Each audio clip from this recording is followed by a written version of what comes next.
National खबर, सब पर नजर। तो मेरा मानना है कि मुझे खुद को ही खत्म कर लेना बेस्ट है मेरे लिए, क्योंकि जो मैं पैसे कमा रहा हूँ उसी से मैं अपने दुश्मन को बलवान बना रहा हूँ। वही पैसे मुझे ही बर्बाद करने के लिए यूज हो। 34 साल का अतुल सुभाष को कितना मजबूर कर दिया। The system has failed. कानून महा घटिया है, न्यायिक व्यवस्था सड़ी हुई है, इसलिए एक और युवा ने आत्महत्या कर लिया। नमस्कार, आप सभी का बहुत स्वागत है नेशनल खबर के इस खास प्रोग्राम में। और आज का ये प्रोग्राम बेहद खास होने वाला है, क्योंकि चर्चा होगी हमारे देश की कानून व्यवस्था पर, जहां एक तरफ हम महिलाओं को सुरक्षित करने के लिए बेटी बचाओ बेटी पढ़ाओ जैसे कई योजनाएं लेकर आते हैं, कई कानून लेकर आते हैं। जब मणिपुर का जो हादसा हुआ या फिर बंगाल में जो हादसा हुआ, उसके बाद लोग कैंडल मार्च करने के लिए सड़कों पर उतर आते हैं, क्योंकि एक बेटी के साथ, एक महिला के साथ गलत हुआ। लेकिन जब एक पुरुष के साथ गलत होता है, जब उसे इस हद तक धकेल दिया जाता है कि वो सुसाइड तक कर ले, तब इस देश की कानून व्यवस्था कहाँ है? सवाल सिर्फ यही है। और ये नेशनल खबर का सवाल नहीं है, ये सवाल है उन सभी एक्सपर्ट्स का जो पुरुषों के हित में काम कर रहे हैं, उन सभी एक्टिविस्ट का जो कि पुरुषों के लिए काम कर रहे हैं, उन्हें सेफ करने का काम कर रहे हैं, उनके प्रति काम कर रहे हैं। आज हमारे देश में ये एक बहुत बड़ा सवालिया निशान है हमारे कानून पर कि जिस देश में हम महिलाओं को सुरक्षित कर रहे हैं, उस देश में गलत FIR, झूठी FIR, झूठी जांच और रिश्वतखोरी, साथ ही अगर कोई व्यक्ति जो डोमेस्टिक वायलेंस को लेकर झूठ बोले या कोई महिला जब किसी भी तरीके की छेड़छाड़ को लेकर गलत या झूठ बोले या गलत FIR लिखवाए, झूठी FIR लिखवाए, तब वो कानून वहां पे क्यों नहीं काम करता? क्यों ऐसा कानून नहीं है कि इन सभी अपराधों पर किसी तरीके की सजा दी जाए? सवाल यही है। मुद्दा तब उठा जब 9 दिसंबर 2024 को एक खबर काफी ज्यादा वायरल होने लगी, और खबर भी नहीं, एक वीडियो काफी ज्यादा वायरल हुई, जो कि थी अतुल सुभाष की, 14 वर्षीय इंजीनियर, जिसने तकरीबन 90 मिनट की एक वीडियो बनाई और 24 पन्नों का एक सुसाइड जो आखिरी नोट है वो लिखा, तमाम तरीके के आरोप लगाए, तमाम तरीके के सवाल किए, अपने साथ हुई आप बीती बताई, और उसके बाद कई ऐसी चीज़ें बताई जो कि कोर्ट्स जो हैं, जो कि कानून व्यवस्था जो है उस पर सवाल उठाता है। चलिए आपको खबर की तरफ लेकर चलते हैं, और साथ ही हम आपको रूबरू कराएंगे हमारे कुछ एक्सपर्ट्स हैं जो कि वरिष्ठ वकील हैं, और साथ ही कुछ एक्टिविस्ट होंगे जो कि पुरुषों के हित के लिए काम कर रहे हैं। लगातार इस कानून पर, जो पुरुषों के लिए जो कानून नहीं बनाए गए हैं, उस पर सवालिया निशान जो लगा रहे हैं, उन्हीं एक्टिविस्ट से और उन्हीं वकीलों से हम सवाल पूछने वाले हैं। हमारे पास कुछ बाइट्स होंगी जिनके द्वारा हम आपको उनकी बात जो है सुनवाने की कोशिश करेंगे। चलिए खबर की तरफ लेकर चलते हैं। ट्विटर पर हालिया ही एक ट्रेंड, काफी ज्यादा एक टैग जो है वो ट्रेंड कर रहा है, जस्टिस फॉर अतुल सुभाष। 34 वर्षीय इंजीनियर अतुल सुभाष की मौत के बाद सोशल मीडिया पर हंगामा मचा हुआ है। अतुल ने 90 मिनट का वीडियो बनाकर अपनी आपबीती सुनाई है और तकरीबन 24 पन्नों का एक सुसाइड नोट छोड़ा है। इसमें उन्होंने अपनी पत्नी और उसके परिवार पर प्रताड़ना का आरोप लगाया है। साथ ही जौनपुर की फैमिली कोर्ट की जज रीता कौशिक को भी इस कदम के लिए जिम्मेदार ठहराया है। सोशल मीडिया पर लोग उनके लिए न्याय की मांग कर रहे हैं। सोशल मीडिया यूजर्स अतुल की पत्नी जिस कंपनी में काम करती है, वहां से उसे नौकरी से निकालने की भी अपील कर रहे हैं। बता दें कि बैंगलोर पुलिस ने सुभाष के भाई विकास कुमार की शिकायत पर उनकी पत्नी निकिता सिंघानिया, उनकी मां निशा सिंघानिया और भाई अनुराग सिंघानिया और चाचा सुशील सिंघानिया के खिलाफ BNS की धारा 108 और 3(5) के तहत FIR दर्ज की है। अतुल सुभाष ने अपने 90 मिनट के वीडियो और 24 पन्नों के सुसाइड नोट में अपनी पत्नी और उसके परिवार पर गंभीर आरोप लगाए हैं। उन्होंने बताया है कि कैसे उन्हें लगातार प्रताड़ित किया जा रहा था। ऐसे में फैमिली कोर्ट की जज रीता कौशिक के फैसले पर भी अतुल सुभाष के कई सवाल रहे थे। इस मुद्दे पर सामाजिक कार्यकर्ता और वरिष्ठ वकीलों ने क्या कहा, आपको वो सुनवाते हैं। पहले हम आपकी मुलाकात करवाते हैं पुरुष आयोग सामाजिक संस्था की प्रेसिडेंट बरखा त्रेहान। उन्होंने क्या कहा इस मुद्दे को लेकर, सबसे पहले आप वो सुनिए। इसके बाद हम आपको PIL मैन ऑफ इंडिया के नाम से जाने जाने वाले अश्विनी उपाध्याय, जो कि वरिष्ठ वकील भी हैं, उनसे मुलाकात करवाएंगे और उनकी बात सुनवाएंगे। और साथ ही उन्होंने कई ऐसे मुद्दों पर भी को इंगित किया है जो आपको सुनना बेहद जरूरी है। 34 साल का अतुल सुभाष को कितना मजबूर कर दिया। The system has failed. किस तरीके से बायसनेस है सिस्टम में। सिर्फ लड़कियों की सुनवाई होती है, लड़कों की कहीं सुनवाई नहीं होती। उसने अपने सुसाइड नोट में सुसाइड वीडियो, 1 घंटे का वीडियो बनाया है। कितना पेनफुल है, कितनी सफरिंग्स है उसकी आवाज में। आप देखिए उसने अपने माता पिता को क्या क्या बोला है। आप देखिए, समझिए कि पूरे सिस्टम ने उसे फेल कर दिया और कोई संस्कार नहीं बचे हैं। आज किस तरीके से प्रताड़ना की जाती है पुरुषों के, उनको डराया जाता है, उनको धमकाया जाता है। और पढ़ी लिखी महिला, एसेंचर में काम कर रही महिला किसी पुरुष को इतना टॉर्चर कर दे, इतनी मेंटल हैरेसमेंट। आप सोच सकते हैं किस मेंटल हैरेसमेंट से पुरुष गुजरते हैं, उनको भी कितना तनाव होता है। और इस तनाव को आप देखिए कायम रखते हुए वो हंसते हंसते सारे काम करते रहते हैं। लेकिन जब उन्हें मजबूर किया जाए बार बार ये बोल के कि सुसाइड कर लेना, तू सुसाइड कर लेना, तू सुसाइड कर लेना, तो उसे मजबूर कर दिया। The system has failed. आपको पता है 498 जैसे केसेस जानबूझ के लगाए जाते हैं पुरुषों के ऊपर। 95% सुप्रीम कोर्ट कहता है कि ये फेक हैं, केसेस फर्जी हैं। तो जब सुप्रीम कोर्ट ही लीगल टेररिज्म कह रहा है तो आप अनुमान लगा सकते हैं कि क्या हालत होगी इस देश के पुरुषों की। बेचारे दम तोड़ देते हैं, कोई सुनने वाला नहीं है। जब भी पुरुष मरता है हम सिर्फ बातें कर लेते हैं, कोई मीडिया में बहुत हाईलाइट हो गया तो हमने बातें कर ली, लेकिन मर रोज रहे हैं। जो कानून पुरुषों के लिए जो महिलाओं के लिए बने थे सुरक्षा के लिए, उनको वेपन की तरह यूज किया जा रहा है और उससे पुरुषों को और उनके माँ बाप को, उनके भाई बहनों को टॉर्चर किया जाता है, हैरेस किया जाता है, ब्लैकमेल किया जाता है, उनके साथ एक्सटॉर्शन किया जाता है। तो ये तो सबसे पहली बात हुई बरखा त्रेहन की, जो कि एक सोशल एक्टिविस्ट हैं। लेकिन अब हम आपको बात सुनवाते हैं PIL मैन ऑफ इंडिया के नाम से जाने जाने वाले वरिष्ठ वकील अश्विनी उपाध्याय की। अपने बाइट में उन्होंने कई चीज़ों का जिक्र किया है। सबसे पहले उन्होंने जिक्र किया है कि भारतीय साक्ष्य अधिनियम के अंतर्गत वो कौन से कानून डालने चाहिए जिससे लोग गलत गवाही देने से, गलत FIR लिखवाने से, गलत जांच करने से डरे। तो आप ये पूरी रिपोर्ट अंत तक जरूर देखिए और आपकी क्या प्रतिक्रिया है इस खास तौर पर इस केस को लेकर, वो सुनिए। कानून महा घटिया है, न्यायिक व्यवस्था सड़ी हुई है, इसलिए एक और युवा ने आत्महत्या कर लिया। अतुल सुभाष जो बेंगलोर में IT कंपनी में इंजीनियर थे, AI के एक्सपर्ट थे, उन्होंने फर्जी केस से तंग आकर आत्महत्या कर लिया। उनके ससुराल वालों ने उनके ऊपर फर्जी दुराचार का केस लगाया, फर्जी हत्या का केस लगाया, फर्जी दहेज का केस लगाया। ऐसे 9 केस लगा दिए। मामला कोर्ट में चल रहा था और जज ने भी बाकायदा उनको जितनी उनकी तनख्वाह थी उससे ज्यादा मेंटेनेंस का ऑर्डर कर दिया। उससे परेशान होकर उन्होंने आत्महत्या कर लिया।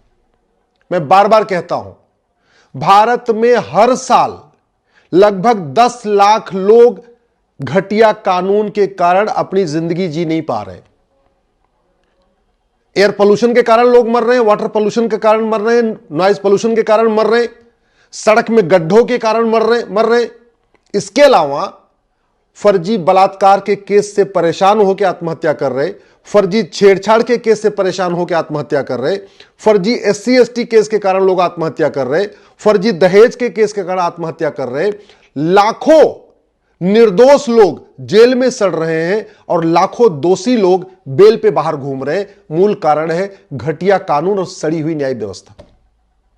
अगर ये हमने जो भारतीय न्याय संहिता बनाया ना, इसमें एक चैप्टर होता offence relating to cheating, fraud, forgery and perjury, और ये इसी जो नई वाली भारतीय न्याय संहिता बनी, इसी में हमने ये डिक्लेयर कर दिया होता कि झूठ बोलना, झूठी शिकायत करना, झूठी गवाही देना, झूठा मुकदमा दायर करना, झूठा FIR लिखवाना, झूठी जांच करना, झूठा एफिडेविट फाइल करना गंभीर अपराध है, तो लाखों लोगों की जिंदगी बच सकती थी। लाखों परिवार जो आज की डेट में इस न्यायिक व्यवस्था से दुखी है, परेशान है, उनकी जिंदगी सुधर सकती है। फर्जी शिकायतें हो जाती हैं क्योंकि वो गंभीर अपराध नहीं है। पुलिस के लोग भी फर्जी मुकदमे लिख लेते हैं क्योंकि फर्जी मुकदमा लिखना गंभीर अपराध नहीं। फर्जी जांच कर देते हैं पैसा लेके, एक पक्ष से पैसा लिया और फर्जी जांच कर दिया। क्यों? क्योंकि फर्जी जांच करना भी गंभीर अपराध नहीं। लोग पैसे लेके फर्जी गवाही कर दे रहे, क्यों? क्योंकि वो भी फर्जी गवाही, झूठी गवाही देना भी गंभीर अपराध नहीं। झूठा एफिडेविट लोग फाइल कर दे रहे क्योंकि वो भी गंभीर अपराध नहीं। झूठे फैसले आ जा रहे क्योंकि जज की कोई अकाउंटेबिलिटी नहीं, वो झूठा फैसला दे चाहे सही फैसला दे। आप मैक्सिमम ये कर सकते हैं कि ऊपर के कोर्ट में जाकर उसको चैलेंज कर सकते हैं, जज को तो कोई पनिशमेंट मिलेगा नहीं, वो भले पैसा लेके झूठा फैसला दे दे। आप फर्जी आधार बन रहा है, खूब धड़ल्ले से बन रहा है, क्योंकि फर्जी आधार बनाना और फर्जी आधार बनवाना गंभीर अपराध नहीं। फर्जी राशन कार्ड खूब बन रहा है क्योंकि फर्जी राशन कार्ड बनाना और बनवाना गंभीर अपराध नहीं। फर्जी बर्थ सर्टिफिकेट बन रहा है, फर्जी डोमिसाइल सर्टिफिकेट बन रहा है, फर्जी एज सर्टिफिकेट बन रहा है, फर्जी हेल्थ सर्टिफिकेट बन रहा है। क्यों? क्योंकि ये फर्जी सर्टिफिकेट बनाना और बनवाना गंभीर अपराध नहीं। फर्जी पासपोर्ट बन रहे क्योंकि वो भी गंभीर अपराध नहीं। फर्जी ड्राइविंग लाइसेंस बन रहा है क्योंकि वो भी गंभीर अपराध नहीं। और बाकी तो छोड़िए, फर्जी वसीयत बन रही है, फर्जी विरासत बन रही है। लाखों केस फर्जी वसीयत और फर्जी विरासत के चल रहे हैं, क्योंकि फर्जी वसीयत बनाना और बनवाना, फर्जी विरासत बनाना और बनवाना, फर्जी साइन करना और करवाना, यह भी गंभीर अपराध नहीं है। फर्जी, बहुत सारे बिजनेसमैन फर्जी कॉन्ट्रैक्ट से परेशान है क्योंकि फर्जी कॉन्ट्रैक्ट करना और करवाना वो भी गंभीर अपराध नहीं। इस देश में कम से कम 10 लाख परिवार इस फर्जीवाड़े से परेशान हैं, उनकी जिंदगी बर्बाद हो रही है। अगर एक परिवार में आप 5 आदमी मान के चलिए तो कम से कम 50 लाख लोग तो ऐसे ही हैं जो सीधे सीधे इस फर्जीवाड़े से परेशान हैं। अगर हम केवल इतना काम कर दें, यह हमारा एविडेंस एक्ट है, नया वाला भारतीय साक्ष्य अधिनियम है, इसमें यह हम सुनिश्चित कर दें कि भाई अगर आप थाने पे जाएंगे मुकदमा लिखवाने, तो जब आप पूरी शिकायत लिखेंगे उसमें नीचे आपको यह भी लिखना पड़ेगा, अंडरटेकिंग देना पड़ेगा कि ये जो ऊपर शिकायत लिखी है ये बिल्कुल सच है, और जरूरत पड़ने पे इसके लिए मैं अपना ब्रेन मैपिंग कराने के लिए, पॉलीग्राफ टेस्ट कराने के लिए, नार्को टेस्ट कराने के लिए तैयार हूं। मैं गारंटी के साथ कहता हूं फर्जी शिकायत बंद हो जाएगी। जब पुलिस वाले एफआईआर लिखे तो उनसे भी एक अंडरटेकिंग हो कि मैंने सारी जांच पड़ताल कर लिया, बिल्कुल मुकदमा सही है, फर्जी एफआईआर बंद हो जाएगा। जो पुलिस वाले जांच करें उनसे भी अंडरटेकिंग ले लिया जाए, ये पूरी जांच मैंने ईमानदारी मेहनत से किया हुआ है और जरूरत पड़ने पर इसके लिए मैं narco polygraph brain mapping test कराने के लिए तैयार हूं। कितना भी आप पैसा दीजिए, पुलिस वाले फर्जी जांच करेंगे नहीं। अगर जो आदमी गवाही देने आता है कोर्ट में, उससे अंडरटेकिंग ले लिया जाए कि मुझे पता है कि झूठ बोलने पे 10 से 20 साल की सजा होती है, और जो मैं गवाही दे रहा हूं इसके बाद अगर जरूरत पड़ी तो मैं अपना narco polygraph brain mapping test कराने के लिए मैं गारंटी के साथ कहता हूं, बाप भी बेटे के लिए झूठी गवाही नहीं देगा, पति भी पत्नी के लिए झूठी गवाही नहीं देगा, भाई भी भाई के लिए झूठी गवाही नहीं देता। अमेरिका में कोई झूठी गवाही नहीं करता, सगे संबंधी भी झूठी गवाही नहीं करते। क्यों? क्योंकि झूठ बोलना, झूठी गवाही करना 10 से 20 साल का अपराध, सजा होती है। आतंकवादी एक था डेविड कोलमैन हेडली, पकड़ा गया अमेरिका में। जैसे ही पकड़ा गया पुलिस ने पूछा तूने यार रेकी किया था? बोले हाँ रेकी किया था। जानते क्यों बोल दिया? क्योंकि रेकी करने की सजा 10 साल है और झूठ बोलने की सजा 10 से 20 साल है। तो उसने मान लिया कि हाँ रेकी किया तो 10 साल की सजा हुई। अगर झूठ बोल देता कि नहीं मैंने रेकी नहीं किया और narco polygraph brain mapping test उसका होता और उसमें होता कि नहीं इसने रेकी किया है, तो जानते हैं उसको 30 साल की सजा होती है। उससे बचने के लिए इसने बोल दिया। आपको याद होगा साउथ अफ्रीका के कैप्टन हैंसी क्रोनिये, ऐसे बहुत सारे लोग सट्टे में पकड़े गए थे। जैसे उनसे पुलिस ने पूछताछ किया, उन्होंने बोला हाँ एडमिट कर लिया। क्यों? क्योंकि सट्टाबाजी करने पे 5 साल की सजा है और झूठ बोलने पे 10 से 15 साल की सजा है अफ्रीका में। तो झूठ बोलते कि मैंने सट्टाबाजी नहीं किया, मैंने कोई उनसे मेल जोल नहीं किया है, तो उनको ज्यादा सजा होती। मान लिया कि हाँ हमने किया था तो उनको कम सजा हुई। ऐसी इसीलिए सिंगापुर में, जापान में, अमेरिका में, कई दुनिया के कई देशों में लोग झूठ नहीं बोलते, क्योंकि अपराध करने की सजा कम होती है, झूठ बोलने की सजा ज्यादा होती है। इसलिए जैसे पुलिस पकड़ते तुरंत एडमिट कर लेते हैं हमने किया है, और जब एडमिट कर लेते हैं तो उनके पक्ष में कोई अच्छा, चूंकि झूठी गवाही भी गंभीर अपराध है तो कोई झूठी गवाही भी नहीं करता। आखिर इस देश में ये जो अभी हुआ है इस सुभाष के साथ, ऐसे अनेक केस हो रहे हैं। कितने साधु संत महात्मा फर्जी केस से परेशान हैं। कितने बड़े प्रतिष्ठित लोग परेशान हैं फर्जी केस से। सबके मन में खौफ रहता है कि पता नहीं कौन हमारा विरोधी 10-20 लाख रुपए दे के किसी लड़के से या किसी लड़की से झूठा केस करा देगा, मैं तो हो गया। भाई बड़ी सीधी सी बात है ना, एक बार अगर आपकी पगड़ी उछाल दिया, आपके खिलाफ झूठा छेड़छाड़ का मुकदमा करा दिया, झूठे बलात्कार का मुकदमा करा दिया, या कोई भी झूठा मुकदमा करा दिया, जब तक आप सिद्ध नहीं हो, जब तक कोर्ट आपको छोड़ेगी नहीं, तब तक तो यही रहेगा, हाँ यार कुछ हो सकता है, कुछ हो सकता है इन्होंने कुछ किया हो। तो आपकी तो पूरी इज्जत गई, पूरी जिंदगी भर की मिट्टी मिल गई। हमसे बहुत सारे साधु महात्मा, कथावाचक, महामंडलेश्वर इस बात को कह चुके हैं कि आज की डेट में उनको अपनी कथाओं में सही बात बोलने में डर लगता है। उनको लगता है कोई विरोधी लोग जो देश के गद्दार हैं, जो यहां पे देश विरोधी बैठे हैं, कहीं ऐसा ना हो कि उनके खिलाफ कोई झूठी शिकायत करा दे और उनकी पूरी जिंदगी भर की प्रतिष्ठा खत्म हो जाए। SC/ST केस में, फर्जी में विष्णु तिवारी 20 साल तक जेल में बंद था, जानते हैं? उसका परिवार बर्बाद हो गया, शादी विवाह नहीं हो गया, पूरा वंश खत्म हो गया। क्यों? क्योंकि उसको 20 साल तक जेल में रहा। जब जेल से छूटा कोई शादी नहीं करेगा, बड़ी स्वाभाविक सी बात। जो आदमी 20 साल जेल में रहेगा उसको अपना दामाद कौन बनाएगा? इन घटिया कानूनों के कारण लगातार भारत की डेमोग्राफी खत्म हो रही है और इस घटिया कानून के कारण देश विरोधियों की बल्ले बल्ले। घुसपैठिए आ रहे हैं, आधार बनवा रहे हैं, राशन कार्ड बनवा रहे हैं, वोटर ID बनवा रहे हैं, बर्थ सर्टिफिकेट बनवा रहे हैं, ड्राइविंग लाइसेंस बनवा रहे हैं, जनधन खाता खोल रहे हैं, फ्री का मकान ले रहे हैं, सारा कुछ कर ले रहे हैं। क्यों? क्योंकि फर्जी कागज बनवाना गंभीर अपराध नहीं है। जब फर्जी कागज बनाना और बनवाना गंभीर अपराध है, सब फर्जी कागज बनाते जा रहे हैं। मुझे समझ में नहीं आता, एक कानून बना के हम ये जहां जहां आधार बनता है वहां एक नोटिस क्यों नहीं लगा देते कि भाई फर्जी आधार बनाने पे 10 से 20 साल सजा होगी, बनाने और बनवाने वाले को दोनों सजा होगी। और जहां जहां आधार बनता, अगर वहां ऐसा नोटिस बोर्ड लिखा रहे तो लोग फर्जी आधार बनाना भी बंद कर देंगे, बनवाना भी बंद कर देंगे। जहां बर्थ सर्टिफिकेट बनता है वहां अगर एक बड़ा सा नोटिस बोर्ड रहे कि फर्जी बर्थ सर्टिफिकेट बनाना और बनवाना गंभीर अपराध है, पकड़े जाने पे दोनों को 10 से 20 साल सजा होगी, ना कोई बनवाने जाएगा ना कोई बनाएगा। जहां ड्राइविंग लाइसेंस बनता, अगर वहां लिखा रहे फर्जी ड्राइविंग लाइसेंस बनाना और बनवाना गंभीर अपराध है, पकड़े जाने पे 10 से 20 साल सजा होगी, ना कोई बनाने जाएगा ना बनवाया जाएगा। ये घुसपैठिए अपने आप भाग जाएंगे, हमने कानून ठीक कर दिया। इसलिए मैं माननीय प्रधानमंत्री से निवेदन करता हूं, माननीय गृह मंत्री से निवेदन करता हूं, इस पे आप गंभीरता के साथ सोचिए। संसद में इस पे चर्चा होनी चाहिए। नार्को पॉलीग्राफ ब्रेन मैपिंग कानून बनाना बहुत जरूरी है। हर जिले में झूठ पकड़ने के लिए एक नार्को पॉलीग्राफ ब्रेन मैपिंग की लैब बनाना जरूरी है। बहुत खर्चा नहीं आएगा। 800 जिले हैं अपने पास भारत में, मुश्किल से 2 करोड़ रुपए एक लैब बनाने का खर्चा आएगा, यानी 1600 करोड़ में पूरे देश में एक लैब बन जाएगी। और जैसे ये लैब बन जाएगी वैसे लोगों के अंदर खौफ, नार्को पॉलीग्राफ ब्रेन मैपिंग कानून बनते ही खौफ पैदा हो जाएगा, भैया मैं तो झूठी बात नहीं करूंगा, झूठी गवाही नहीं दूंगा। जैसे ही लोगों को पता चलेगा कि फर्जीवाड़ा करना, फर्जी गवाही देना, फर्जी शिकायत करना गंभीर अपराध है, तो नहीं होती। ये जो इस युवा ने अपनी आत्महत्या किया है उसके खिलाफ 9 फर्जी मुकदमे थे। अगर उसकी पत्नी को पता होता कि फर्जी केस करना गंभीर अपराध है तो 9 मुकदमे नहीं करती, बिल्कुल नहीं करती। जब उसने फर्जी केस किया वो इसलिए किया कि उसको पता है कि फर्जी केस यहां भारत में आम बात है, कोई दिक्कत ही नहीं है। फर्जी केस कर दो, उसके बाद सामने वाला अपने आप को बेगुनाह साबित करता रहे। ये जो सिस्टम है ना, ये भारत को बर्बाद कर रहा है। और भारत में जितनी समस्याएं हैं, भारत में घूसखोरी, कमीशनखोरी, जमाखोरी, मिलावटखोरी, कालाबाजारी इसलिए चल रही है क्योंकि कानून घटिया है, न्यायिक व्यवस्था सड़ी है, झूठ बोलना गंभीर अपराध नहीं है और मुकदमे 40 साल 30 साल चलते हैं। भारत में ड्रग स्मगलिंग हो रही है, ह्यूमन ट्रैफिकिंग हो रही है, हथियारों का पूरा कारोबार चल रहा है, माफियाओं का पूरा कारोबार चल रहा है। क्यों? क्योंकि कानून घटिया है। चीटिंग, फ्रॉड, फोर्जरी हो रही है, बच्चों के पेपर लीक हो जाते हैं, हर एग्जाम के बाद पेपर लीक हो जाता है। आज वो तैयारी करते हैं, 3 साल तक उनका पेपर लीक होता रहता है। क्यों? क्योंकि कानून घटिया है। भारत में धर्मांतरण क्यों हो रहा है? कानून घटिया है। घुसपैठ क्यों हो रही है? कानून घटिया है। आत्महत्या क्यों लोग कर रहे हैं? कानून घटिया है। लोग सड़क में गिरने से मर रहे हैं क्योंकि बार बार सड़क टूट रही है। सड़क टूटने का मूल कारण भ्रष्टाचार, और भ्रष्टाचार का मूल कारण घटिया कानून।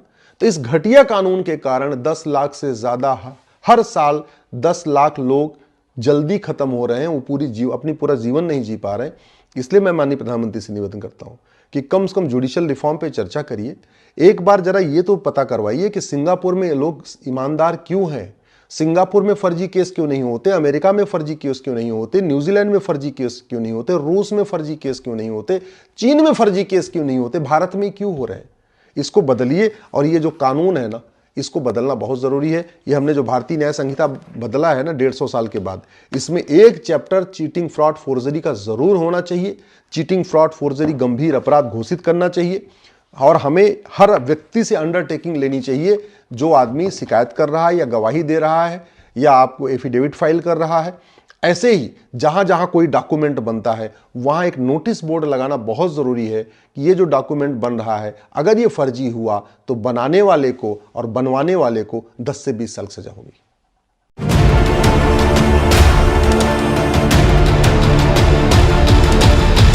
नेशनल खबर, सब पर नजर।